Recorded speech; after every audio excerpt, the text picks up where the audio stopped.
Good deal. Thank y'all for being here. I want to start just appreciate the crowd that was here. Thought we had and really everybody that was part of creating a great atmosphere on Saturday. We just didn't deliver, didn't coach or play well enough to be a quality opponent. I'm not sure we could have beat a subpar opponent on Saturday. We just did not play very good football. Very erratic in 2 out of 3 phases. For a veteran team, just disappointing how we performed. And it's I take ownership of it. The product on the field is on me, and I wasn't very fired up about it. I'm sure our fans weren't very fired up about it. To recap the game just quickly, I'll start with special teams. I thought that was the bright spot. Encouraged with how we played over there. Only phase that we won the game. We won the hidden yards. I'll do this in all 3. It's kind of the same routine I've always done for you guys that have been here. That the negatives, the things we got to improve on. We ran a guy right into our punter. Can't do that. And he was probably going to run into the punter on his own, but we put his hands on him. And then our kickoff return unit and our punt return, we got to give our guys some chances. I think Preston in particular is really talented punt returner, and we didn't give him enough room. We got to do a better job holding up guys on the line of scrimmage. The positives, we had several. I thought our cover teams were very good. All 4 times we punted were fair catches. We punted the ball extremely well. Hang time, distance for Ollie. Our kickoff team looked different. We played really fast and really physical. If you look at Zay Jennings and Jaden Bray, we look quite a bit different than the last couple games of last year against Baylor and North Carolina when we just were not very good on that team. We got speed and we played fast there. And then we defended the swinging gate when they went for 2 and out of their field goal formation there after their first touchdown. We defended that, and I thought that was well coached up. So pleased with our special teams. We got to continue to grow them, and hopefully we'll be talking about takeaways and touchdowns on special teams. But I was really, like I said, I was really encouraged with how we played. Defensively, just not good enough. I think. And this is probably from a team perspective. Sometimes stats don't tell the story, but in this game they do. If you look at it from rushing, we averaged 2.3. They are 2.7. I think they were 5.3. They rushed for 222. We rushed for 85. And the big reason why is because negative plays, something you can't have versus those guys, and snaps caused ours. If you look at turnover margin, they had 1, we had 3. If you look at the middle late, so last 4 minutes of the first half, first 4 minutes, second half, really where the game was decided, 14-3 them. But I can continue going. But let's go back to defense. But I think stats do tell a story in this game. They don't always, but they did in this game for sure. Our rushing defense was not good. We gave up explosive runs, a lot of quarterback scrambles. And if you go back and rewatch the game, we'd have stop, 2 yard, 3 yard, and the explosives are what killed us. That in the quarterback run game, and a lot of those were on scrambles. We just generated 0 pressure. He's a quarterback that struggled with pressure coming in, and we just didn't generate any. So that was disappointing. And then we struggled when they went unbalanced and when they tempoed us, and so we'll continue to see that, I'm sure.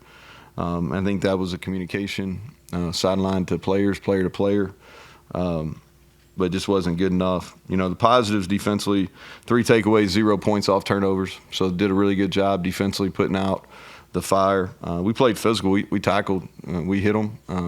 We didn't get pushed around on the line of scrimmage by any means. And I thought if you look at guys that really played well, Anthony Wilson played well. Josiah Trotter played well. Jaheim Joseph played well. So encouraged with the way that those 3 guys played.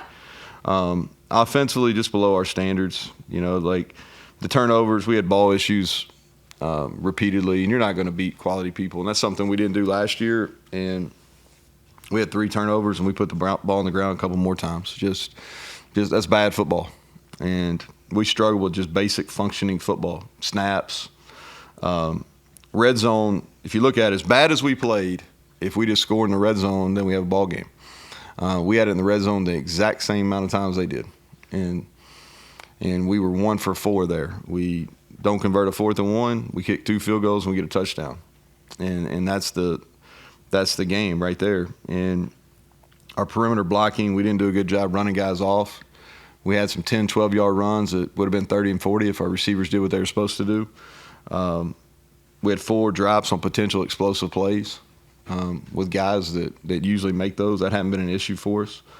And just disappointing because we got the talent to play a lot better than that. And but we didn't. And so positives, had 0 penalties. Thought we did a really good job versus their ends. I think we got 5 penalties on them. We mixed our snap count up. We really play with tempo when the officials would actually get the ball spotted, and so that was we really did a nice job versus those guys. They weren't huge factors in the game. They got a couple of rushes late, but really kind of non-factors. So that was a positive. And to wrap it up, just to close out that game, it's not going to make or break us. I think I told you all that a week ago. This game wasn't going to make or break us. The frustrating thing is you work to get to a point where you play a game that's on a national stage, and we just didn't produce. And there's no reason to be in denial about it. It is what it is. And you gotta like our guys watched it today. You gotta learn. You gotta own it. You gotta learn from it. And you gotta grow. And that's kind of where we're at. We got to grow from it. And our season's still in front of us. There's been a lot of good West Virginia teams that got beat by Penn State in its history and bounced back and have had special years. And there's no reason why this team can't do the same. We've got an opponent coming in this week that has played football at a high level. This Albany team. The thing that sticks out to me the most as I watched them last night and this morning is extremely well coached. This is a group that played in the semifinals last year of the FCS. I'm sitting there watching them beat Idaho in the I think it's the Kibbe Dome, and I played there when we were at Troy when Idaho was FBS.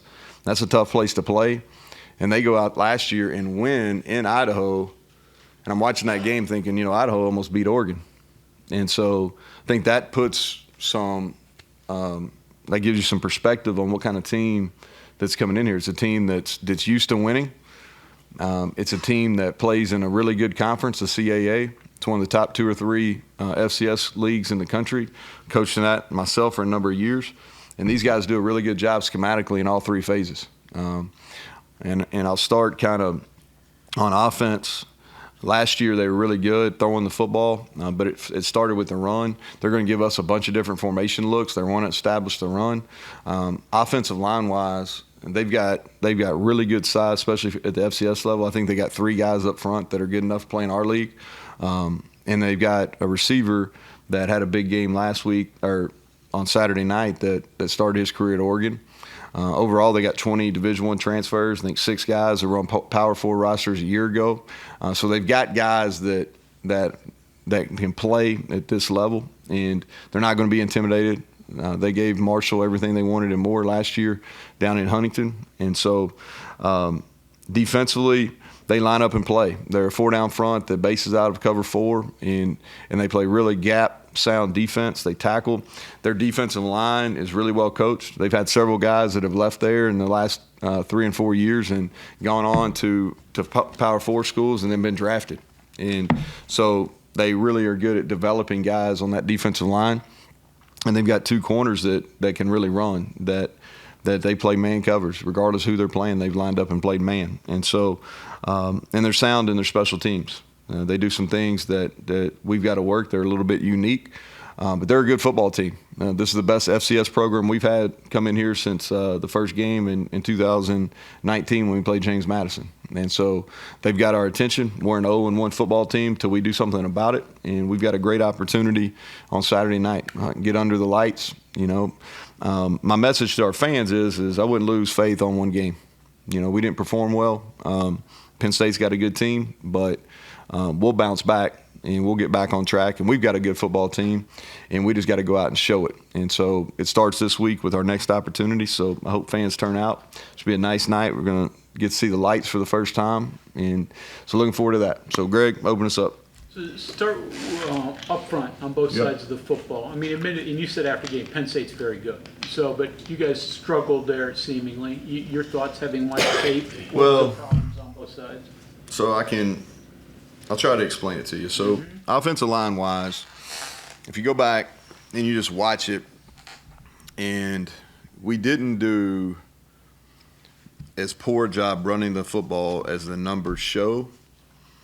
Now, they are what they are. I'm not trying to convince you that numbers are lying. But we had a minus 16 on the snap that hit the receiver. That was the quarterback's fault. And then the hot snap was minus 11. So we had minus 27. And then on the pass play where Garrett fumbled was another minus 7 or 8. And so you add all that minus yardage, and it looks worse than it actually was, okay? So our point of contact, we had one outside run. It was on a 1st and 10 going toward the weight room where we had Jaheim kind of went backwards and we lost 6 yards. And that was really the only significant negative run we had that wasn't self-induced, right? Their 3 technique, Durant kid who we really recruited hard, he made a nice play on our left guard.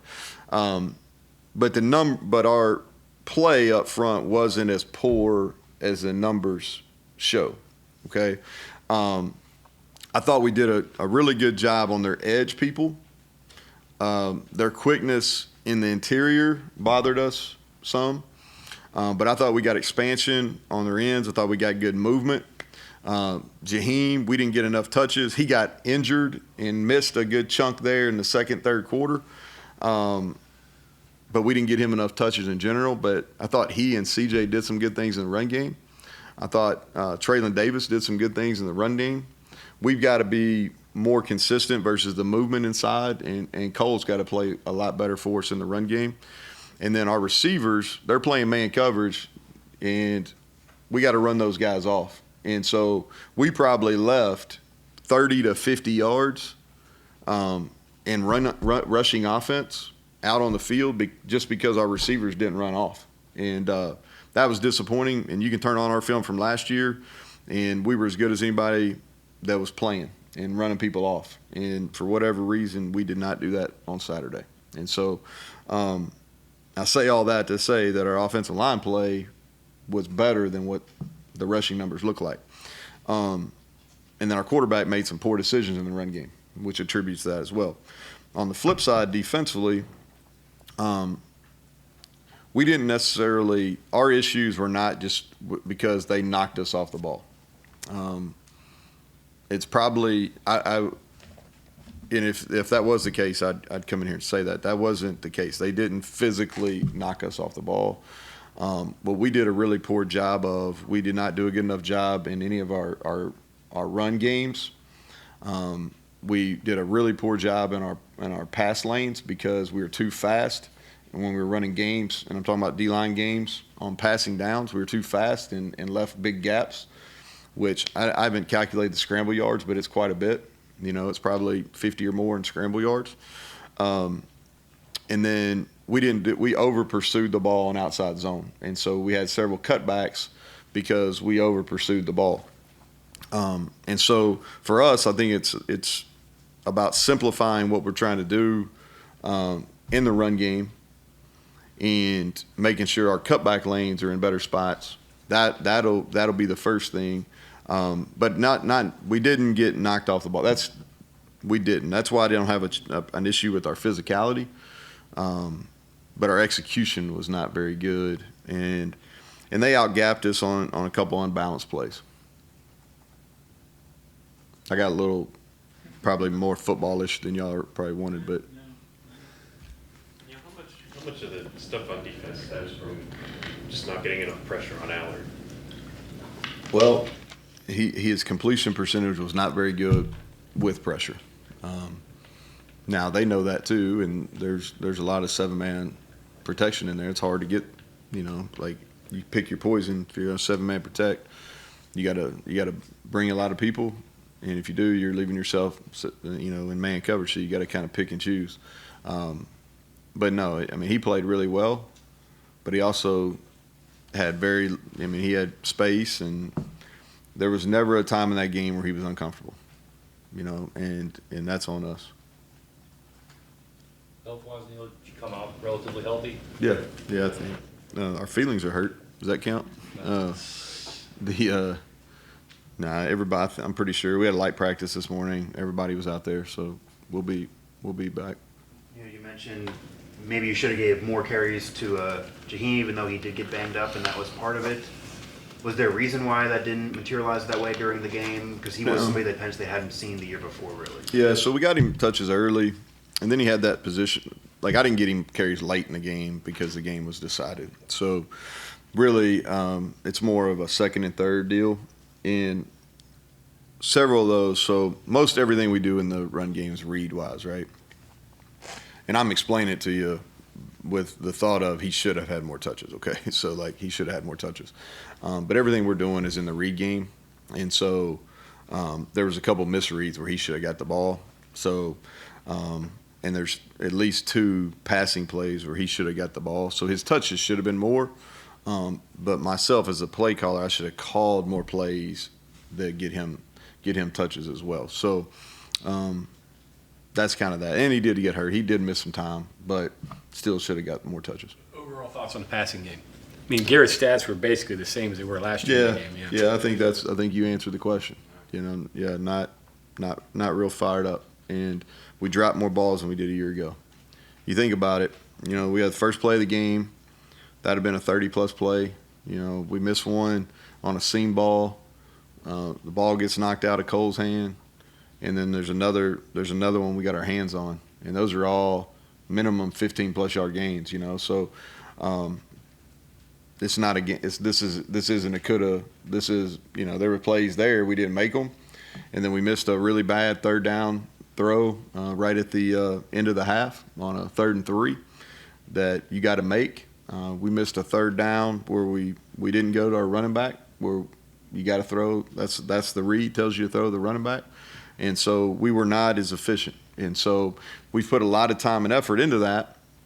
Now, we're not going to bail out just because we didn't play well in the first game, but there wasn't the improvement that we were expecting to see. I think that's fair. Just want to clarify something from the post game. You said you kind of just went away from motion because of the snapping issues, right? But you did go back to motion. We went to it after we took that. So if you look at that play, so that was in the 3rd series. So the first series of the game, I think we went 6 plays. My mind's working right. So we went 6 plays. And we had a couple where the play clock. So in full transparency, our coach to player didn't work the first series. All right. So it went out, and I don't know what the case was, but we didn't have our coach to player. All right, so we were going to huddle the whole time, but because the coach player went out, we didn't. So we had some issues there. First play after the turnover, we motioned. Garrett asked for the ball late. Ball hits him. Next play, we're going to run a running play after because defensively, we got to stop after that. It was still 0-0. We get the ball back. The very next play is motion play. We're going to run the ball. That was another carry that was supposed to go to Jaheim. All right, that ball goes boom off. It was kind of a really hard snap. And so at that point, I went off our opening script and just went to some very standard plays really into that. Or we went to some motions that aren't affected by the snap. Does that make sense? Not all motions are affected by snaps. The timing ones are, where you're trying to give, really where we're motioning back to like 3 backs. It's a 3-back look. That's kind of, those are the ones that are all timing based. Yeah, and we kind of got away from those until later.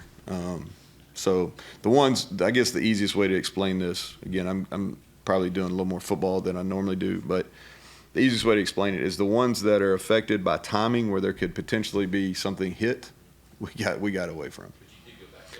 We went back to them later, yeah, and that was after Garrett had settled down a little bit. Okay, and then I don't know if this is connected or not, but I know they had the player to coach, but like, you all were signaling stuff in too. You had the sheets up and everything. How much was that related at all, or did you guys have that plan? We did it more than we were planning on.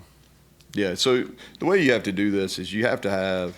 So if you're going to play, so we wanted to play with some tempo versus those guys because they match personnel. So we wanted to get in some. So when they went to their big sets, we wanted to play open. All right. What I mean by that, when they went to their 3 linebacker looks, we wanted to play open, and we caught them, and we had some success with that. But to play fast, you got to still use signals, okay? And then when there's some times we're going to huddle. When you huddle, you don't need signals.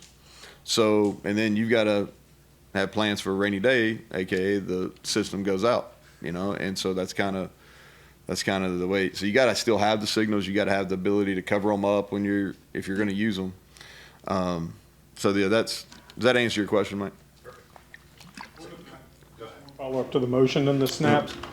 In looking at those, it looks like, in addition to one that hit, the two that you talked about, a couple more were really close to the motion player. Are you trying to really cut that finely to create more confusion, hide it, or did you feel like there were some others that were a little tight? Yeah, there's probably two more. Yeah, there's two more. And the thing about it is like when you so from a schematic standpoint, we're pretty simple in our schemes, but we give people a bunch of different looks. And there's some other people that do that, but that's kind of our MO is we're gonna be pretty simple in our schemes, but we're giving people different looks, and then who we're reading on different plays and how we're getting into our runs. Then we try to marry all our runs, all right, with screens and run action pass plays and things like that.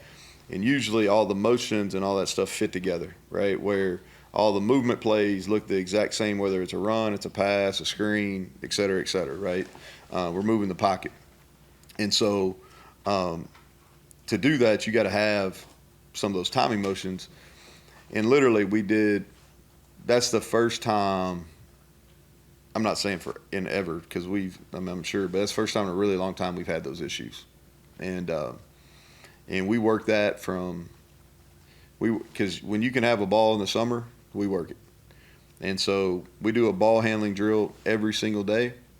And so we obviously got to do a better job of that, but that hasn't been an issue until that game. Now, it definitely was an issue in the game, Kevin. An amazing build-up to the game, heading into that opener, and an amazing atmosphere there and the likes. Obviously, this week is going to be harder to get that emotion up, and maybe you shouldn't even get it up. Maybe it should be about correcting things, and then you go back to it with Pitt coming up. I mean, talk about the emotions that you're now facing heading forward. Well, it's really about, to me, like, it didn't go the way you wanted it to go. And there is some deflating into that, right? There's a build up for the game. You feel like, whether it's a player or a coach, you feel like that you've got a team good enough to win the game, and then you just don't play well. So it's deflating for a coach, it's deflating for a player. But this is also a business, and you got another game to play.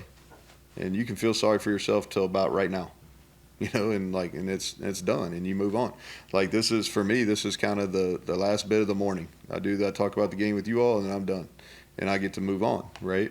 And kind of go into a bunker and get ready for Albany and get ready to play, And so you got to flush it, but you got to learn from it. Because if you don't learn from it, then you're going to repeat it. And there were some mistakes we made, in our preparation. There were some mistakes we made in our execution that cannot happen again, whether it's versus Albany, Pitt, Kansas, Oklahoma State, as we go on. Because we play a really tough schedule. I mean, we play a lot of really good football teams. And so we've got to correct those things. We've got to get our guys ready to play. Like, to me, and y'all hear me say this all the time, like, our guys being ready to play is like zero concern for me. Because we got enough depth now. If somebody's not ready to play, then we're going to get them out. And so, like, we only got one game this week.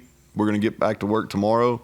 We'll have two really good practices, and we'll play considerably better on Saturday versus a team that we got a lot of respect for in Albany. Greg, you were asking something? Yeah, admittedly, it's easy to second guess. You probably do it yourself when things don't go right. But the 2-point conversion, decision, a fourth down or two in the red zone, try that didn't go right. What were your thoughts behind those? Yeah. Well, I would do every one of them again. So let's start. Where do you want to start? Fourth? Yeah, so I just think that when you get it under a yard, like, you got to go for it. And we weren't going to win that game with field goals. I felt like going into it to win the game, we were going to be in the upper 20s. And so just looking at what they did statistically last year, I really felt like 4, maybe 5 trips to the red zone was what it was going to be. And if we were playing, we ended up having 4 and we played poorly. So I may have underestimated that. But just looking at all the quality offenses they played last year, that's what they were getting. And so that's a thought there. You gotta be able to score touchdowns. We converted the other 3. So And then the 2-point play is what you're trying to do is, do you remember, what was the score there, Greg? Do you remember? Brought it to 13. 27-12. 27-12. Yeah. Yeah. So the thought process there when you're trailing, and that's a good question, is you want to give yourself the most chances, right? And so what you have to do is you have to think ahead like they're going to score. And so what you're trying to do is you're trying to give yourselves, when you go for it, you know that you're going to have to do it another 2 times to be able to win the game. So the thought is you go for 2 because you're trying to play it in advance, because you know, like, okay, if you go 2 for 3 on 2-point conversion, that's really good. All right. And that gives you a chance to win the game. So just kind of thinking ahead. And y'all have heard me say this, and I've said this publicly before, is like a lot of those decisions are made before you go in, right? And I use the poker analogy or the blackjack analogy a lot, because I think it makes sense. I hope it makes sense to y'all. If it doesn't, then y'all tell me when we're done here. But is you play the rules of the game, right? And so whether it's blackjack or you're playing poker, you know, you have certain things that in playing blackjack you're going to hit, or you're going to split, or you're going to hold, right? And those are basically the rules of the game. And there's sometimes where the dealer's going to beat you and you played your hand the right way. And that's the way I think about these decisions within a game, is we do a lot of thinking about them before, and then that way it's not so emotional within. And just because the outcome isn't always exactly what you want it to be, doesn't mean that the decision was wrong. And that's the way I feel about those. You know, we were 3 or 4 on 4th downs. If I had to do every one of those again, I'd done every one of them again. Okay.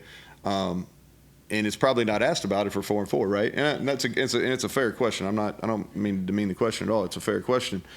And the same with the 2-point play, is you make those decisions in the processes. Now, if you're making poor decisions, you got to go back and look at your processes. But I feel really good about those processes for those decisions. Just the 2-point play, we had an MA.